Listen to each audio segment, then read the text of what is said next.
Hi everyone, welcome back to literary Katha, your one step destination for all things literature. आज हम discuss करने वाले हैं एक बहुत ही inspiring speech, a call to youth, जो सर्वपल्ली राधाकृष्णन ने 26 अक्टूबर 1953 को कर्नाटक यूनिवर्सिटी के एक कॉन्वोकेशन में दी थी। ये सिर्फ एक स्पीच नहीं थी, बल्कि एक पावरफुल मैसेज था यूथ के लिए, एक रिमाइंडर कि एक स्ट्रॉन्ग और एथिकल कैरेक्टर बनाना कितना ज़रूरी है, not just for personal growth but also for building a strong nation. उनका मानना था कि यूथ के पास एक यूनिक एनर्जी होती है जो अगर सही डायरेक्शन में जाए तो एक प्रॉस्परस सोसाइटी क्रिएट की जा सकती है।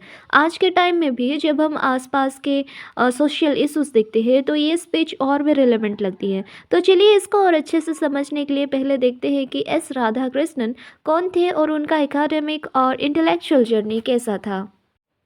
सर्वपल्ली राधाकृष्णन सिर्फ भारत के सेकंड प्रेसिडेंट ही नहीं, बल्कि एक विजनरी टीचर, फिर फिलोसोफर और एडुकेनिस्ट भी थे। उनका जन्म 1888 में तमिलनाडु में हुआ था और उन्होंने अपनी एजुकेशन मद्रास क्रिस्टियन कॉलेज से कंप्लीट की। उनका एकेडमिक करियर काफ़ी रिमार्केबल रहा। Madras presidency college, university of Mysore, university of Calcutta और इवन ऑक्सफोर्ड यूनिवर्सिटी तक उन्होंने अपने नॉलेज और फिलॉसफी का इम्पैक्ट डाला।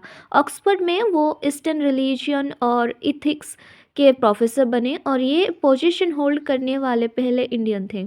उनकी फिलोसफी का फाउंडेशन अद्वैता वेदांता में था, जिससे उन्होंने मॉडर्न पर्सपेक्टिव से रीइंटरप्रेट किया। उन्होंने हिंदुइज्म को वेस्टर्न क्रिटिक्स के अगेंस्ट डिफेंड किया और ईस्ट और वेस्ट के बीच एक इंटेलेक्चुअल ब्रिज बनाने का काम किया। उनकी कुछ फेमस बुक्स है Indian philosophy, an idealistic view of life और eastern religion and western thought. Radhakrishnan ji का मानना था कि एक अच्छा टीचर एक नेशन का सबसे बड़ा एसेट होता है। इसी वजह से उनके बर्थडे 5 सितंबर को हम टीचर्स डे के रूप में सेलिब्रेट करते हैं। उन्होंने 1954 में भारत रत्न मिला उनको उन्हें 1954 में भारत रत्न मिला, जो इंडिया के हाईएस्ट सिविलियन अवार्ड है। और 1963 में उन्हें British royal order of merit का ऑनरेरी मेंबरशिप भी दिया गया। उन्होंने हेल्पेज जैसे इंडियन ऑर्गेनाइजेशन एस्टैब्लिश की जो एल्डरली अनप्रिविलेज्ड लोगों की हेल्प करती है। तो ये था राधाकृष्णन जी, एक टीचर, फिलोसोफर और लीडर जिन्होंने एजुकेशन और एथिक्स को एक न्यू लेवल तक पहुंचाया। अब चलिए वापस चलते हैं उनकी speech a call to youth की तरफ और देखते हैं कि उन्होंने यूथ को क्या मैसेज दिया था। सबसे पहले राधाकृष्णन जी नए ग्रेजुएट्स को कॉन्ग्रेचुलेट करते हैं। उनका कहना है कि जो हार्डवर्क और डिसिप्लिन स्टूडेंट्स ने यूनिवर्सिटी में दिखाया, वही एटीट्यूड उनको फ्यूचर में भी मेंटेन करना होगा। ग्रेजुएशन एक माइलस्टोन है, पर असली स्ट्रगल अब शुरू होती है। लेकिन यहाँ एक इम्पॉर्टेंट पॉइंट आता है, वो स्टूडेंट को कोई ग्लिटरिंग प्राइज़ या कंफर्टेबल पोजीशन का सपना नहीं दिखाते, क्योंकि जो टाइम आगे आ रहा है वो इजी नहीं होगा। उनका कहना है कि जो मूवमेंट्स और रिवॉल्यूशन दुनिया के अलग अलग कंट्रीज़ में अलग अलग सेंचुरीज़ में आए, वो सब कुछ इंडिया में एक साथ हो रहा है। सोच के देखो, Renaissance, reformation, industrial revolution, political revolution, ये सब अलग अलग फेजेस में आए थे वेस्टर्न वर्ल्ड में, लेकिन इंडिया में इंडिपेंडेंस के बाद ये सब एक साथ होने लगा है। पॉलिटिकल इंडिपेंडेंस मिल चुकी है, पर क्या ये कंप्लीट फ्रीडम है? नहीं, अभी भी बहुत कुछ अचीव करना बाकी है। आगे राधाकृष्णन जी एक और इम्पॉर्टेंट पॉइंट रेज करते हैं। पॉलिटिकल इंडिपेंडेंस के बाद अगर इंडिया को एक पावरफुल नेशन बनाना है तो सिर्फ पॉलिटिक्स से काम नहीं चलेगा, एक सोशल और इकोनॉमिक रिवॉल्यूशन भी चाहिए। और इसके लिए हमें साइंटिस्ट, इंजीनियर्स, टेक्नीशियंस और एग्रीकल्चरल एक्सपर्ट्स भी ज़रूरत है, जो देश को नए लेवल पे ले जा सकते हैं। लेकिन सिर्फ साइंस और टेक्नोलॉजी ही काफ़ी है क्या? नहीं। उनका कहना है कि दुनिया के बहुत एडवांस्ड देश भी साइंस और टेक्नोलॉजी में आगे बढ़ने के बाद भी स्ट्रगल्स और कॉन्फ्लिक्ट से बच नहीं पाए। मतलब सिर्फ प्रोग्रेस ही नहीं, ह्यूमैनिटी और एथिक्स भी ज़रूरी है। यहाँ एक पावरफुल लेसन मिलता है। प्रोग्रेस का मतलब सिर्फ इकोनॉमिक और साइंटिफिक ग्रोथ नहीं होता, बल्कि एथिकल और सोशल डेवलपमेंट भी इक्वली इम्पॉर्टेंट है। आज भी हम इस पेज से सीख सकते हैं कि एक ट्रूली डेवलप्ड इंडिया या फिर नेशन बनने के लिए हमें सिर्फ टेक्नोलॉजी नहीं, बल्कि इंसानियत, वैल्यूज़ और डिसिप्लिन भी चाहिए। तो दोस्तों, अब तक हम समझ चुके हैं कि राधा कृष्णन जी का विज़न सिर्फ साइंस और टेक्नोलॉजी तक सीमित नहीं था, बल्कि एक बैलेंस्ड और कंपैशनेट सोसाइटी बनाने पर भी फोकस था। चलिए स्पीच के अगले पार्ट को एक्सप्लोर करते हैं। आपने सुना होगा, अभी एक स्टूडेंट को doctor of philosophy in science कहा गया, मतलब साइंस भी एक तरफ की फिलोसफी है। यूनिवर्सिटीज़ का काम सिर्फ टेक्निकली स्किल्ड प्रोफेशनल्स क्रिएट करना नहीं है, बल्कि उनमें एक कंपैशनेट और डेमोक्रेटिक आउटलुक भी डेवलप करना है। हमारे रिलीजियस स्क्रिप्चर्स भी इसी बात को रिइंफोर्स करते हैं। उपनिषद का तत्व तवाफ्स असी या फिर दैट आर्ट दाओ का मतलब है कि हर इंसान डिवाइन है। बुद्धिज़्म भी कहता है कि हर इंसान में एक डिवाइन स्पार्क होता है, जो उसे एक बोधिसत्व बनने की कैपेसिटी देता है। लेकिन यह सिर्फ स्क्रिप्चर्स में लिखी हुई लाइंस तक सीमित नहीं रहना चाहिए। जब तक ये सिर्फ कॉन्स्टिट्यूशन की क्लोजेस रहेंगी और लोगों की डेली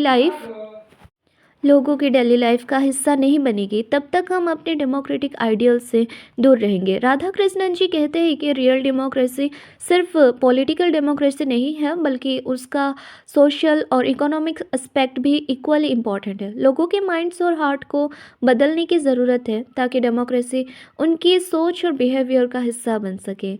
ये कैसे होगा? फिलोसफी, रिलीजन और ह्यूमैनिटीज़ के प्रॉपर स्टडी से। राधा कृष्णन जी एक एग्जाम्पल देते हैं कि दुनिया एक पॉइजन ट्री की तरह है, और इसमें दो अनमोल फल है। एक महान पुस्तकों का आनंद, दूसरा अच्छे लोगों का संग। अगर हम ग्रेट लिटरेचर को सिर्फ एक क्रिकेट स्टोरी की तरह कैजुअली पढ़ेंगे, तो हम उसका रियल इम्पैक्ट कभी समझ नहीं पाएंगे। आज हमने साइंटिस्ट, इंजीनियर्स और टेक्नोलॉजिस्ट की ज़रूरत है, लेकिन उनके साथ साथ हमें ह्यूमनिस्ट भी चाहिए। राधा कृष्णन जी वार्न करते हैं कि सिर्फ पढ़ लिख लेने और लिटरेसी अचीव कर लेने काफ़ी नहीं है। अगर हम सिर्फ लिटरेट हैं तो, लेकिन कंपैशन नहीं है, तो हम एक डिमोनिक सोसाइटी बनाने की तरफ बढ़ रहे हैं। इसीलिए एक सच्ची यूनिवर्सिटी वही है जो सिर्फ लर्नड लोग नहीं, बल्कि इंसानियत और दया से भरे हुए लोग तैयार करे। अगर एडुकेशन सिर्फ बुक्स और स्किल्स तक लिमिटेड रहे और इंसान दूसरे इंसान की सफरिंग को महसूस ही ना करे, तो वह एडुकेशन इनकम्प्लीट है। तो दोस्तों, ये था राधा कृष्णन जी का विज़न एक बैलेंस्ड एजुकेशन सिस्टम का, जो सिर्फ नॉलेज नहीं बल्कि एथिक्स और कंपैशन भी सिखाता है। क्या आप मानते हैं कि आज के एजुकेशन सिस्टम में ये थोड़ा मिसिंग है? कमेंट सेक्शन में बताइए। चलिए अगले पार्ट को समझते हैं। दोस्तों, एक टीचर की लाइफ का सबसे बड़ा सेटिस्फेक्शन होता है कि उसके स्टूडेंट अच्छा करे, लाइफ में कुछ बने और एक अच्छी सोसाइटी का हिस्सा बने। और यही मैसेज हमें डॉक्टर सर्वेपल्ली राधाकृष्णन देते हैं अपने स्पीच कॉल टू यूथ में। और मुझे भी ये पार्ट बहुत स्पेशल लगता है, क्योंकि यहाँ एक टीचर का दर्द दिखाता है। चलिए समझते हैं क्या कहते हैं राधा कृष्णन जी। राधा कृष्णन जी कहते हैं कि मैं एक टीचर रहा हूँ। मैंने अपने ज़िंदगी के 40 साल स्टूडेंट के साथ गुजारे हैं, और मुझे बहुत दुख होता है कि जब कुछ स्टूडेंट अपने प्रेसियस यूनिवर्सिटी ईयर्स वेस्ट कर देते हैं। यूनिवर्सिटी सिर्फ डिग्री लेने की जगह नहीं है, ये एक फैमिली की तरह है जिसमें स्टूडेंट्स और टीचर्स मिलकर सीखते हैं। लेकिन आजकल ये रिलेशन डिस्टर्ब हो रहा है, जैसे टीचर्स और स्टूडेंट्स अलग अलग ग्रुप्स में डिवाइड हो रहे हैं। लेकिन राधा कृष्णन जी ये नहीं मानते। उनका मानना है कि यूनिवर्सिटी एक कोऑपरेटिव जगह है, जिसमें दोनों मिलकर काम करते हैं। फिर वो एक और इम्पोर्टेंट बात बोलते हैं, कैरेक्टर इज़ डेस्टिनी, यानी एक देश की तकदीर उसके लोगों के कैरेक्टर से बनती है। अगर किसी नेशन के लोग वीक हैं, उसमें उनमें ऑनेस्टी नहीं है, उनका कैरेक्टर स्ट्रॉन्ग नहीं है, तो क्या वो नेशन कभी ग्रेट बन सकता है? नहीं ना। तो स्टूडेंट्स के लिए सबसे ज़रूरी चीज़ है कैरेक्टर डेवलप करना। ये हमारे शास्त्र भी कहता है कि सभी लोग एक दूसरे का प्रतीक है, यानी जो इंसान हमारे सामने है, उसमें भी हम वही आत्मा है जो हमारे अंदर है। राधा कृष्णन जी एक और बहुत इम्पॉर्टेंट बात बोलते हैं, ह्यूमिलिटी और सेल्फलेस सर्विस। आजकल हर कोई सोचता है मुझे इस काम से क्या मिलेगा, मेरी सैलरी कितनी होगी, मुझे कितना प्रॉफिट होगा। लेकिन उनका मानना है कि ये एटीट्यूड गलत है। हम किस फील्ड में भी जाएँ, इंजीनियर, डॉक्टर, टीचर, साइंटिस्ट, हमें ये सोचना चाहिए कि हम अपनी सोसाइटी को क्या दे सकते हैं। क्योंकि हम सिर्फ़ अपने पर्सनल सक्सेस के लिए नहीं जी रहे, हमारे एक्शन से देश भी बनता है या बिगड़ता है। और लास्ट में एक बहुत ही इमोशनल मैसेज देते हैं और बोलते हैं, मदर इंडिया तुमसे ये उम्मीद करती है कि तुम्हारी लाइफ क्लीन हो, नोबल हो और सेल्फलेस सर्विस के लिए डेडिकेट हो। यानी एक आइडियल स्टूडेंट वो नहीं जो सिर्फ मार्क्स लाता है, बल्कि वो जो अपनी नॉलेज का यूज़ सोसाइटी के भले के लिए करता है। अगर हम सिर्फ पढ़ लिख कर सेल्फिश हो गए तो एडुकेशन का क्या ही फ़ायदा होगा। तो दोस्तों, अब ये आपके हाथ में है कि क्या आप सिर्फ डिग्री लेकर एक ऑर्डिनरी लाइफ जीना चाहेंगे, या एक ऐसे इंसान बनेंगे जो सोसाइटी के लिए कुछ करे। जो भी करो, ये याद रखना, एडुकेशन का असली पर्पस सिर्फ नॉलेज नहीं बल्कि एक अच्छा इंसान बनाना भी है। अगर ये मैसेज आपको इंस्पायर करे तो इस वीडियो को लाइक करें और अपने दोस्तों के साथ शेयर करें, क्योंकि जैसे राधा कृष्णन जी ने कहते हैं, कैरेक्टर इज़ डेस्टिनी। मिलते हैं अगले वीडियो में एक नए एपिसोड के साथ। Thank you.